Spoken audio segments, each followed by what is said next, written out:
Ricardo Jorge Pinto, começo por ti. Estamos em ano eleitoral. Há da parte da Justiça uma atenção muito focada nos abusos, no exercício de poder autárquico. Podemos adivinhar um impacto político desta operação? Naturalmente que tem impacto político. Eu espero não acreditar que haja alguma coincidência entre estas ações da Justiça e o ano eleitoral. Seria muito grave que a Justiça apenas funcionasse quando há um enfoque mediático sobre os políticos e os partidos. Agora, é verdade que tem havido um acréscimo de atenção por parte do Poder Judicial em relação a casos de falta de lisura, de transparência ou até, em algumas situações, de corrupção. Isso tem sido estendido quer ao mais alto nível, e sabemos que temos neste momento arguidos um antigo primeiro-ministro, mas também ao nível daquilo que já se falava há muitos anos, que era um poço de potencial de corrupção e de tráfico de influências, que eram as autarquias.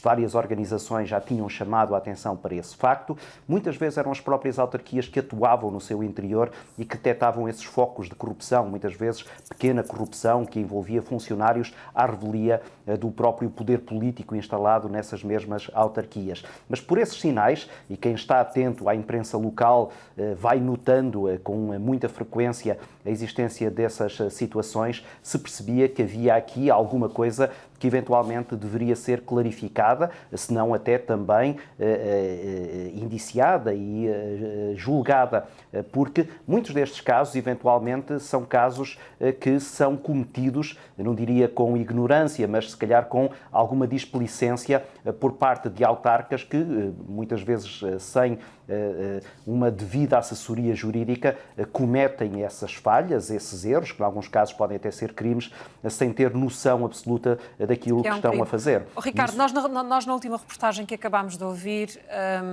pudemos com atenção reparar no que diz o advogado de um dos arguidos, e era mais ou menos isto. Dizia o advogado que o Ministério Público não faz a mínima ideia do que é gerir uma autarquia e não percebe por isso que para estas coisas dos contratos é preciso haver relações de confiança.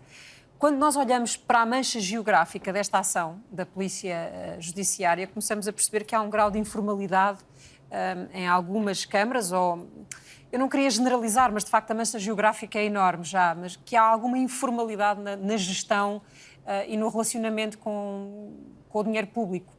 Sim, vamos ver o que é que isto é exatamente. Nós ainda não conhecemos os pormenores. Essa defesa que nós aqui ouvimos é uma defesa que pode ter legitimidade, porque pode haver, na verdade, situações em que não se trata exatamente de um tráfico de influências, como de resto alguns autarcas têm vindo a repetir, apenas a contratualização de serviços junto de pessoas que são da sua confiança. E ao considerar essa confiança, muitas vezes podem estar ou de maneira indevida a favorecer determinadas clientelas, ou de forma, se calhar, não malévola, a exatamente contratualizar os serviços que são os mais adequados para uma determinada situação. Eu lia hoje, durante a tarde, a propósito destes vários casos que estão agora a ser investigados, municípios que justificavam exatamente dizer que era aquela empresa a que melhor se ajustava a um tipo de serviço que era muito particular para um tipo de população que tinha necessidades muito específicas. Pode ser apenas isso, isto é, pode ser apenas uma tentativa de agilizar as situações de maneira a que não se entre ali naquele bloqueio burocrático que muitas vezes acaba por fazer adiar as decisões. Ou não, ou pode realmente haver aqui um favorecimento que prejudica determinados candidatos em relação a outros naquilo que é a contratualização das autarquias. E por isso é que eu há pouco dizia, se assim for, é preciso que haja aqui este esforço pedagógico para evitar que estas situações, que como tu dizias e muito bem, alastram um pouco por todo o país, isto não é um caso isolado numa autarquia em que nós ficamos surpreendidos com aquilo ter acontecido. Não, por aquilo que percebemos até agora, isto tipifica aquilo que nós sabemos que existe em muitas das 308 autarquias do país. Ricardo Jorge Pinto, nós vamos ter agora vamos ter eleições novamente. Saímos de um ato eleitoral com 70% de abstenção e temos andado aqui a perorar e a meditar sobre as relações de confiança entre os cidadãos e os políticos e a base do nosso sistema são os partidos políticos. E o que te pergunto é se faz sentido que se mantenham em silêncio, respeitando aquilo que costumam chamar o tempo da justiça. Eu penso que não. Eu penso que aqui tem que haver uma ação pedagógica de explicação, em primeiro lugar, e depois, até se for caso disso, de autopenalização. Isto é, muitos destes arguídos, nestes casos de justiça ligados à política, são de figuras que estão no interior de partidos políticos. E esses partidos têm uma responsabilidade, desde logo uma responsabilidade política perante aqueles que os escolheram.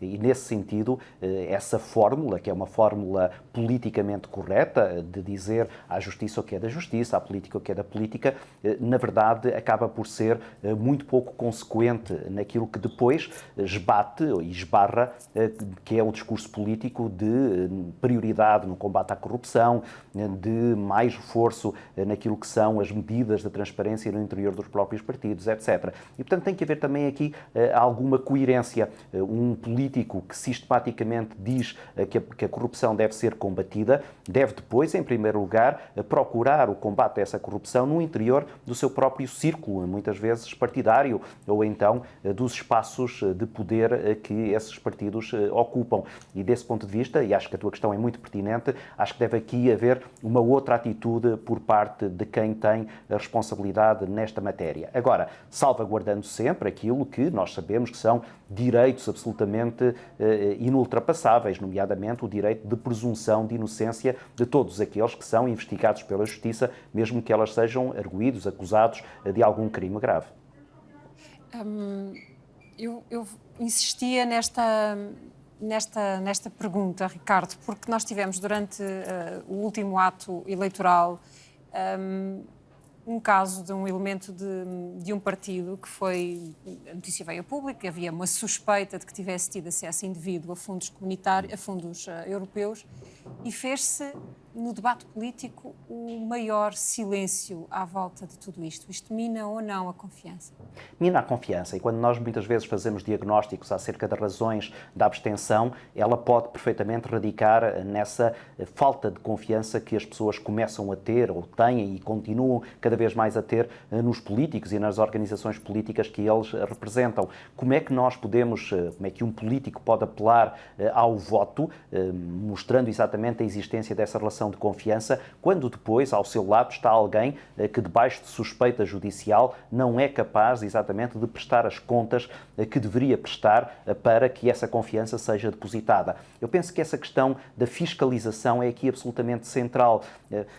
Estas investigações do Ministério Público são todas muito louváveis e é bom que elas aconteçam num Estado de Direito, mas se calhar antes dessas medidas e destas atitudes de investigação deveria haver alguma prevenção, isto é, deveria haver uma atitude até mais pedagógica de organizações, como o próprio Tribunal de Contas, que tem uma autoridade para poder tentar evitar que estas situações aconteçam. No caso das autarquias em particular, há um órgão, que é a Assembleia Municipal, que tem esse dever de fiscalização e que muitas vezes não o exerce, ou por incompetência daqueles que o ocupam, ou por falta de recursos, de meios até muitas vezes jurídicos, de assessoria jurídica, que permitam fazer uma monitorização de toda aquela atividade autárquica. É preciso recordar que estamos a falar de 308 autarquias, muitas delas com diversas freguesias, e cada uma delas tem depois uma atividade que, em algumas situações, passa completamente ao lado daquilo que é essa fiscalização, essa monitorização. E isso acaba por criar, muitas vezes, essa sensação dos políticos de alguma impunidade. E por isso é que tu falavas, e bem, e não estou a tentar fugir à tua pergunta, mas a tua pergunta é necessariamente difícil e é difícil ter uma resposta para ela. Porque é que continua esse silêncio quando as coisas são muito próximas de quem tem essa responsabilidade política? Porque é muito fácil a um político atirar as culpas para cima de um adversário, e nós vemos que essa separação entre a política e a justiça apenas acontece quando lhes convém. Quando é um adversário, depois vemos muitas vezes os políticos a porem o dedo acusador perante esses mesmos adversários. Mas se queremos que haja uma verdadeira confiança do eleito com o eleitor, então é preciso que essa pedagogia comece dentro da própria casa, comece no interior dos partidos, com o falar de forma muito aberta relativamente a estes casos, justificando-os quando é preciso essa justificação.